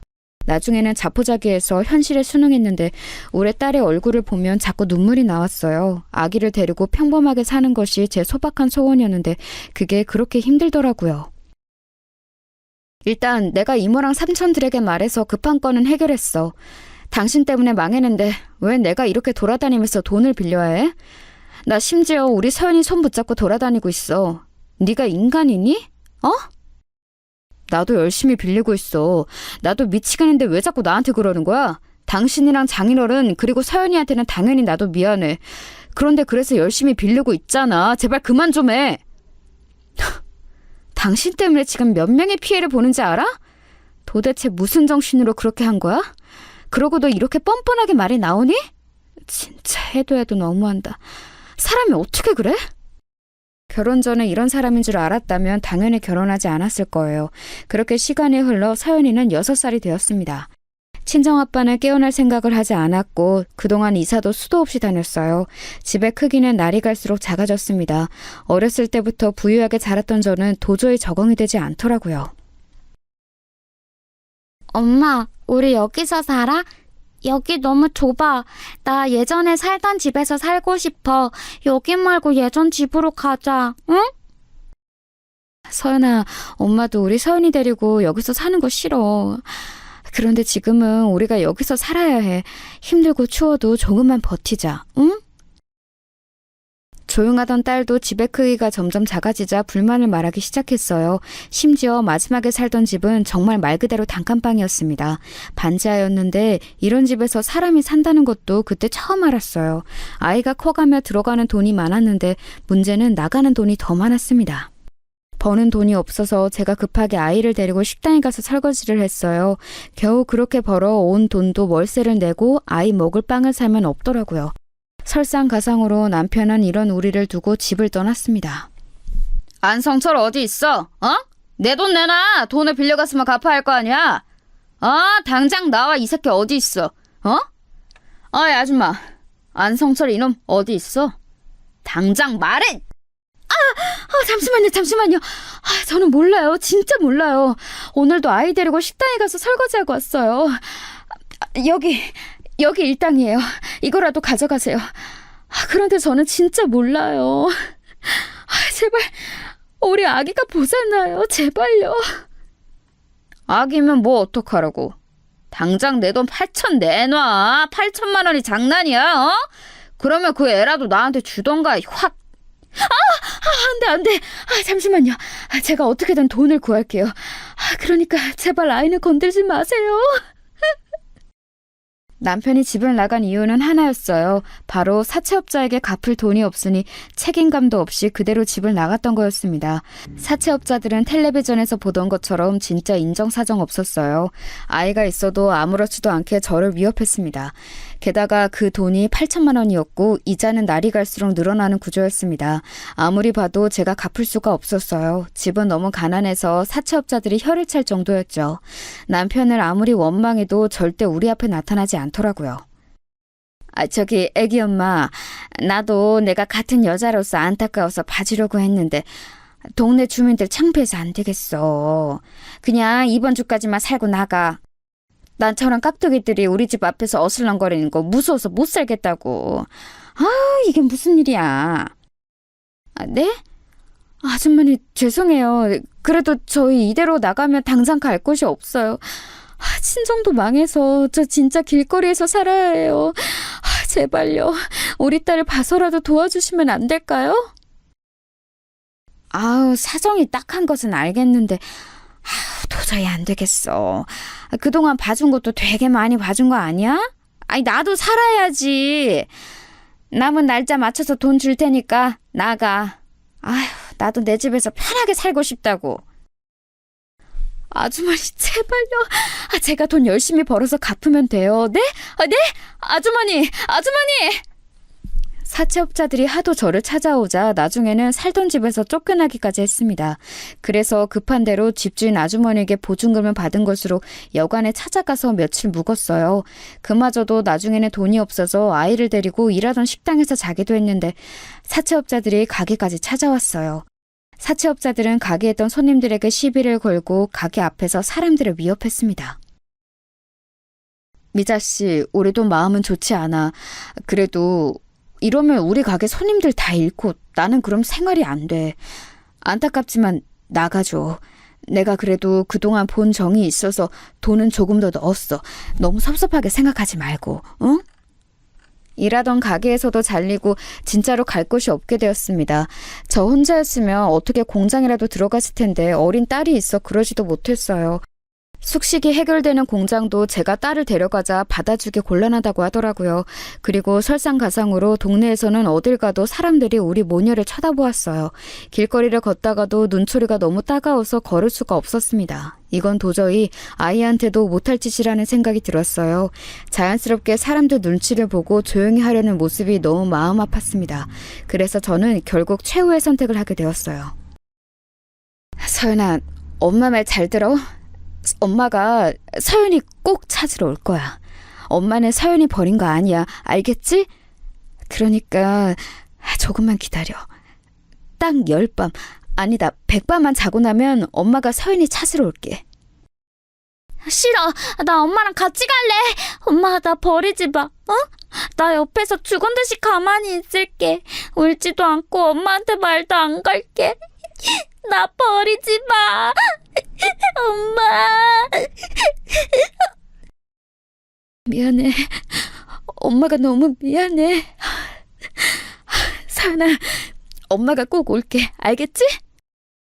엄마, 안 돼. 나 엄마 따라갈 거야. 엄마.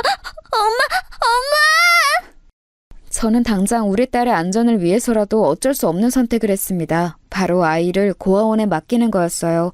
제 인생에서 저보다 더 소중한 우리 딸을 제가 제 손으로 고아원에 맡기는 심정은 말로 하지 못합니다. 지금도 그때를 생각하면 가슴이 아프고 눈물이 바로 나올 정도거든요.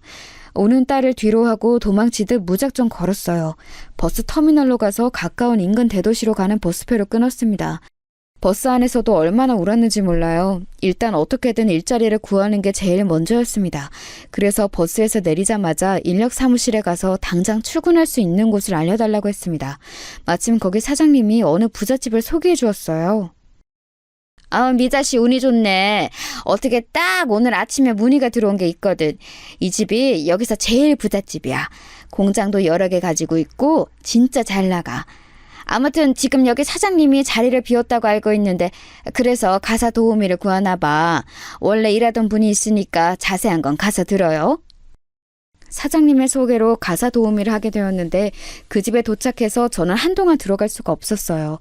왜냐하면 일단 크기 자체가 압도적으로 컸는데 자꾸 제가 어릴 때 살던 집이 떠올랐거든요. 저도 이런 집에서 어릴 때는 부모님과 함께 행복하게 살았으니 그 기억이 자꾸 나서 눈물이 나왔습니다. 하지만 현실은 빨리 돈을 벌어 우리 서연이를 데리러 가야 했죠. 그렇게 집에 갔더니 원래 일하던 분이 상황을 자세히 설명해 주셨어요. 내가 고향으로 이제 내려가려고 새로 사람을 구하게 됐어요. 이 집에서 10년 넘게 일했는데 아쉽네. 여기 사장님 젠틀하고 좋은 분이에요. 사모님도 참 곱고 다정하고 좋으셨는데 병으로 돌아가셨어요. 그래서 지금은 사장님하고 딸하고 둘이 살아요. 그런 사정이 있었군요. 따님은 몇 살이에요? 사모님은 언제 돌아가셨어요? 이런 사정이 있을 줄은 몰랐어요. 제가 인력사무소에서 사장님 말 듣고 진짜 바로 온 거라서요. 딸은 지금 중학생이에요. 한창 사춘기라 예민할 때죠. 그래도 성격은 조용해요. 사모님은 6년 전에 돌아가셨는데 애초에 사장님하고는 정략 결혼이었어요. 듣기로는 사모님 친정이 진짜 잘 산다고 하더라고요. 아무튼 그래서 딸은 되게 내성적이고 말도 없어요. 지금 시기가 사장님이 일 때문에 바빠서 자리를 한 달을 비운 시기라 집안은 되게 조용할 거예요. 잘 왔어요. 일하던 분에게 들은 내용으로는 사장님의 회사는 국내에서 알아주는 유통회사였어요. 생각보다 훨씬 대단한 회사의 사장님이더라고요. 하지만 사장님은 일이 워낙 바빠 집에 애초에 잘 들어오지 않는다고 했어요. 그러면서 돌아가신 사모님과는 정략 결혼이었고 그 사이에서 태어난 딸은 매우 소심하고 내성적이라고 했습니다. 대궐 같은 집인데 제가 하는 일이라고 딸의 끼니를 차려주고 청소하는 게 전부였어요. 딸이 워낙 방에만 틀어박혀 있어서 청소도 할 게 별로 없었습니다. 오히려 그래서 입주 가정부로 일했는데 혼자 있는 시간이 많았어요. 그러다 보니 우리 딸이 자꾸 생각나더라고요. 사장님이 집에 오시면 그때 부탁이라도 해볼까 생각했죠. 원래 일하던 분이 고향으로 내려가시고 사장님의 딸과 저만 집에 남게 되자 저는 자꾸 그 따님을 보며 우리 서연이가 떠올랐습니다. 따님의 이름은 수연이었는데 이름까지 비슷해서 더 그랬어요. 학생, 아니 수연아. 이거 아줌마가 만든 잡채야. 한번 먹어봐. 아줌마한테도 딸이 있는데 이걸 그렇게 잘 먹거든. 입에 맞았으면 좋겠다. 맛있어? 네. 그래? 맛있다고 하니까 다행이다. 그럼 천천히 꼭꼭 씹어 먹어. 그리고 아줌마가 이따 간식으로 계란 샌드위치랑 오렌지 주스해서 방으로 가져다 줄게. 또 필요한 거 있으면 언제든지 말해. 알겠지? 수연이를 보면 자꾸 우리 딸이 떠올라서 엄마처럼 행동하게 되더라고요. 만약 남편이 우리 친정을 배신하지 않았다면 이렇게 살고 있을 거라 생각하니 가슴이 아팠습니다. 그리고 수연이가 워낙 말도 없어서 자꾸 신경이 쓰였어요. 한창 예민할 나이인데 엄마는 죽고 없고 아빠는 바빠서 이렇게 한 달이나 자리를 비우니 얼마나 외로웠겠어요. 그래서 일부러 더 제가 먼저 다가갔더니 수연이도 점차 저에게 마음을 열기 시작했습니다. 수연아, 아줌마가 떡볶이 만들었어. 저번에 보니까 떡볶이 맛있게 먹는 것 같아서 해봤는데 어때? 그리고 이거는 시장에 갔다가 우리 수연이가 입으면 예쁠 것 같아서 잠옷으로 사왔어. 만약에 마음에 안 들면 안 입어도 돼. 떡볶이 맛있어요. 감사합니다. 옷도 감사해요. 그런데 아줌마 딸은 몇 살이라고 했죠? 우리 딸? 우리 딸 이름은 서연이고 지금 6살이야. 너무 예뻐. 그래서 너무 보고 싶어. 우리 딸을 얘기하니까 눈물이 나오네. 미안하다 수연아. 마저 먹어. 죄송해요. 이러려고 물어본 건 아니었어요. 저는 그냥 아줌마 딸이 부러워서. 아니, 그러니까 제 말은 저도 엄마가 있었으면 얼마나 좋았을까요? 아줌마 같은 엄마가 있으면 세상에 두려울 게 없을 것 같아서. 뭐? 수연이 네가 그렇게 말해주니까 고맙다. 그런데 나는 0점짜리 엄마야. 내가 내 손으로 우리 딸을 고아원에 보냈거든. 지금도 말하면서 너무 보고 싶어. 수연이와 저는 서로 이렇게 속에 있는 얘기도 하게 되었습니다. 그러면서 우리 둘은 급속도로 가까워지기 시작했어요. 수연이가 학교에 가면 저는 몰래 고아원에 가서 우리 딸이 어떻게 지내나 보기도 하고 아빠 병원에 가기도 했습니다. 아빠는 그때까지도 일어나지 않고 있었어요. 병원비는 이미 밀릴 대로 밀려서 다음 달에 갚지 않으면 쫓겨날 지경이었죠. 딸을 데려오는 것이 어쩌면 더 늦어질 수도 있다고 생각하니 너무 갑갑했습니다. 그렇게 어느덧 3주가 지나고 사장님이 집에 오기까지 딱 일주일이 남았을 때였어요. 시장에 가서 수연이 저녁 반찬을 사서 들어오는데 누가 집 앞에 있더라고요. 사채업자들에게 시달린 이후로 낯선 남자를 보면 순식간에 굳는 습관이 생겼던 저는 잔뜩 경계하며 그 사람을 쳐다보았습니다. 그런데 눈이 마주치고 저는 심장이 내려앉는 줄 알았어요. 여보, 미자야! 여기서 일하는 거 맞아? 세상에, 내가 너를 얼마나 찾았는지 알아? 버스 터미널에서부터 며칠을 잠도 안 자고 여기서 일하는 거야? 네가 여기가 어디라고 날 찾아와? 당신 미쳤어? 나랑 서연이 버리고 도망간 건 언제고 이렇게 찾아와? 미친 거 아니야? 양심이 어디 있는 거야? 이혼하자. 나는 당신 보면 이혼 말고 할 얘기 없어.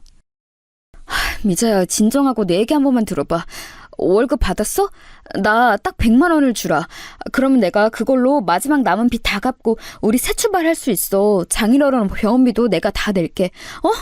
미자야, 한 번만 나를 믿어줘. 야, 너 지금 나한테 지금 내 몰골을 보고도 돈을 달라는 소리가 나와? 진짜 당신 제대로 미쳤구나. 제발 사람이라면 나를 그만 찾아와. 이혼하자고. 그리고 너 우리 서연이는 찾지도 않네? 네가 그러고도 아빠야? 아니, 서연이한테 아빠는 없어. 당장 꺼져. 아, 그래. 우리 서연이 어디 있어? 여기 안에 있는 거야? 아니, 제발 돈 100만 원을 주면 내가 너 앞에 다시는 안 나타날게, 어? 미자야, 제발. 너 진짜 어렵게 찾았어. 바로 집 앞에 나타난 사람은 남편이었습니다. 남편이라고 부르기도 싫은 그 남자는 심지어 저에게 돈을 요구했어요. 도대체 어디서 무엇을 하고 돌아다니는 건지 행색도 거지 같더라고요. 남편은 누가 봐도 노숙자처럼 보였습니다. 이상한 냄새도 나고 마주하기 힘들었어요. 당장 내 앞에서 꺼져. 나 지금 경찰 부를 거야. 당신 지금 여기서 계속 이러고 있으면 경찰한테 잡혀가. 여기 동네 분위기 보고도 모르니? 여기 부잣집만 있는 동네야. 만약 당신이 우리 친정을 배신하지 않았다면 우리도 이러고 살고 있겠지. 다 당신 업보야. 나도 이러고 싶지 않은데 어쩔 수가 없잖아. 그래서 어떻게든 책임진다고 하는 거잖아. 당신 도대체 나한테 왜 이래? 내가 당신하고 서연이 버리고 도망갔어? 아니잖아. 도망간 거 맞잖아. 그래서 내가 지금 이렇게 남의 집에서 가정부로 일하는 건데 지금 어디서 발뺌이야? 나는 당신하고 살았던 내 몇 년이 너무 후회된다고. 우리 다시는 엮이지 말자. 제발 내 인생에서 사라져. 이 말을 끝으로 저는 집 안으로 들어가 바로 경찰에 신고했습니다. 그리고 바로 수연이의 저녁을 차리는데 자꾸 눈물이 나오더라고요. 도대체 내 인생이 어디서부터 꼬인 걸까 생각이 들었죠. 만약에 내가 부모님의 반대에도 끝까지 굽히지 않고 진석이와 결혼했으면 적어도 이렇게 불행하게 살지는 않았을 거라는 생각도 들었습니다. 그리고 일주일 동안 수연이와 여전히 재밌고 즐겁게 보냈어요. 당연히 마음속에는 우리 딸의 생각이 날 수밖에 없었습니다. 그런 저를 눈치챘는지 수연이는 조심스럽게 얘기를 꺼내더라고요. 아줌마, 내일 아빠 오잖아요. 그러면 아줌마랑 저랑 둘이 아빠한테 아줌마 딸 데려와도 되냐고 물어보는 거 어때요? 사실 저도 아줌마 딸 서연이 궁금해요. 저 혼자라서 외로움 많이 타는 거 알죠? 서연이랑 같이 살면 좋을 것 같은데. 아이고 수연아, 네가 아줌마 생각도 해주고 너무 고맙다. 그런데 나도 내일 사장님 얼굴을 처음 보는 날이잖아. 일단 조금 지내다가 말을 꺼내는 게 좋을 것 같아. 너무 초면에 그런 부탁하면 사장님이 내키지 않을 수도 있어. 수연이가 조심스럽게 해준 얘기에 저는 감동했어요. 한 달 동안 둘이 붙어 있으면서 짧다면 짧은 기간이었지만 정이 많이 들었거든요. 그리고 드디어 사장님의 얼굴을 보는 날이 되었습니다. 미리 비서를 통해 몇 시에 도착하는지 알고 있었어요. 수연이가 학교에서 돌아온 직후더라고요. 미리 저녁을 맛있게 만들고 수연이와 두근거리는 마음으로 사장님을 기다렸습니다. 문 밖에서 도착하는 소리가 들리고 사장님이 현관을 열고 집 안으로 들어왔어요. 아빠 보고 싶었어. 오랜만이야. 아빠도 나 보고 싶었지? 그럼 우리 수연이 잘 있었어? 아빠가 한 달이나 집을 비워서 미안해. 그래서 아빠가 우리 딸 주려고 선물도 사왔어. 이것 봐, 우리 수연이가 좋아하는 초콜릿이야. 그나저나 그동안 일하시는 분도 바뀌었다며? 응, 새로 바뀐 아주머니 너무 좋으셔. 음식도 잘하시고 나도 잘 챙겨주셔. 부엌에 계실 거야. 이리 와. 수연이와 정답게 대화를 나눈 사장님은 부엌으로 걸어왔어요. 저는 고개를 숙여 인사하고 눈을 마주쳤는데 순간 너무 놀라서 그대로 굳게 되었습니다. 인생을 살며 그날이 제일 심장이 빨리 뛰었던 날이었어요. 세월이 아무리 흐르고 많은 시간이 지났어도 절대 잊지 못하는 얼굴이 제 눈 바로 앞에 있었거든요. 그리고 놀란 것은 저뿐만이 아니었습니다. 사장님도 저를 보고 매우 놀라 눈이 커졌거든요. 수연이만 중간에서 아무것도 모른 채 웃고 있었죠. 정적을 깬 것은 바로 사장님이었습니다. 너 김미자 아니야? 네가 어떻게... 아니 미자야, 너 미자 맞지? 아닐 리가 없어. 내가 너를 어떻게 잊어. 진서가... 미자야, 김미자. 맞구나. 세상에. 아니 너 그동안 어떻게 지낸 거야? 아니 그나저나 네가 왜 이러고 있어? 네가 왜 가사 도우미 일을 해? 응? 아줌마랑 아빠랑 서로 이미 아는 사이예요? 우와. 수연아, 아빠가 미안한데 아주머니와 둘이 얘기해도 될까? 네 방에 가 있으렴. 이따가 아빠가 방으로 갈게. 급하게 수연이를 방으로 보내고 저는 식탁에 앉아 오랜만에 본 사장님, 아니 진석이와 얘기를 하게 되었습니다. 그때 미국에서 유학하고 와서 너를 한참 찾았어. 네가 살던 집도 가고 학교도 가고 친구들에게 연락하고 난리도 아니었어. 그런데도 너를 찾을 수가 없었어. 그래서 나는 그 뒤로 결혼도 포기하고 살다가 지금 남편을 만나게 됐어. 얘기하자면 긴데 그렇게 너를 반대했던 우리 엄마는 하늘로 가셨고 아빠는 병원에 계셔. 그리고 결혼한 남편은 우리 친정을 배신해서 집안을 말아먹었어. 그 사람 때문에 폭삭 망해서 키우던 딸은 고아원에 내 손으로 맡겼고 나는 이러고 있는 거야. 아, 미차, 너에게 이런 일이 있을 줄은 몰랐어. 너무 가슴 아파서 뭐라 말해야 할지 모르겠다. 나는 사실 너희 부모님에게 그 당시 너를 떠나달라는 부탁을 받았어. 그리고 그 부탁과 함께 많은 돈을 받았고 그 돈으로 이렇게 사업도 시작한 거야. 어떻게 보면 미자 너희 부모님 덕분이야. 아, 그랬구나. 나는 그거는 몰랐어. 어쨌거나 이렇게 잘 지내고 있다니 너무 다행이다. 다시 만날 때는 나도 뭔가 떳떳한 모습으로 만나고 싶었는데 이렇게 만날 줄이야. 너무 민망하다. 아니야, 전혀 민망하지 않아도 돼. 그나저나 그럼 네 남편은 지금 어디 있는 거야? 아, 참고로 사실 나는 미자 너를 잊은 적이 없어. 지금 수연이 엄마도 사실은 정략 결혼이야.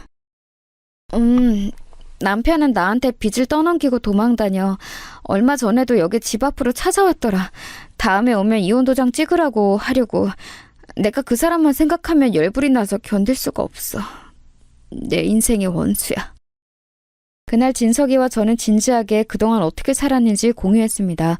그러면서 울고 웃고 밤을 새워가며 얘기하다 보니 다음날 동이 트더라고요. 오랜만에 본 진석이는 여전히 멋있었고 다정했습니다. 증발한 것처럼 사라지더니 이렇게 번듯한 기업의 사장님이 되어서 얼마나 반가웠는지 몰라요.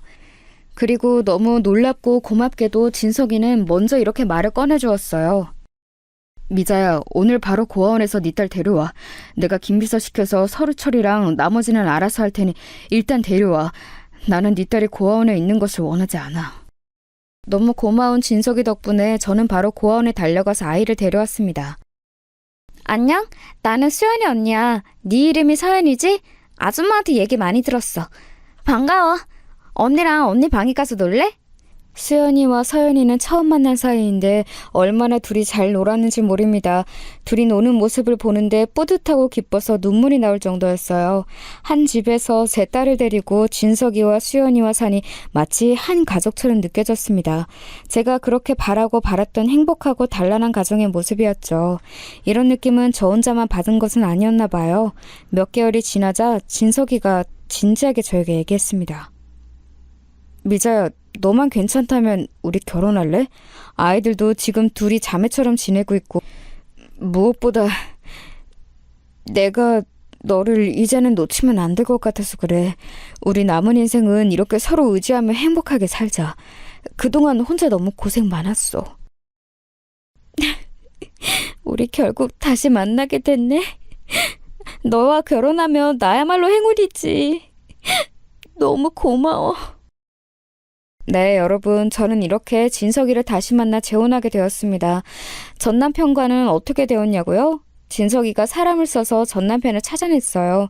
그리고 어느 정도 빚을 갚아주는 조건으로 깔끔하게 서류상으로 이혼했습니다. 물론 다 갚아주지는 않았고 딱 이혼 소송을 깔끔하게 할 수 있을 정도로 진석이가 알아서 처리했어요.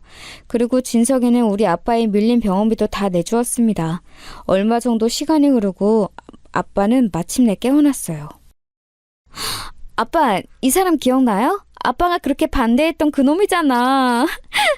나 결국 다시 만나서 결혼해요.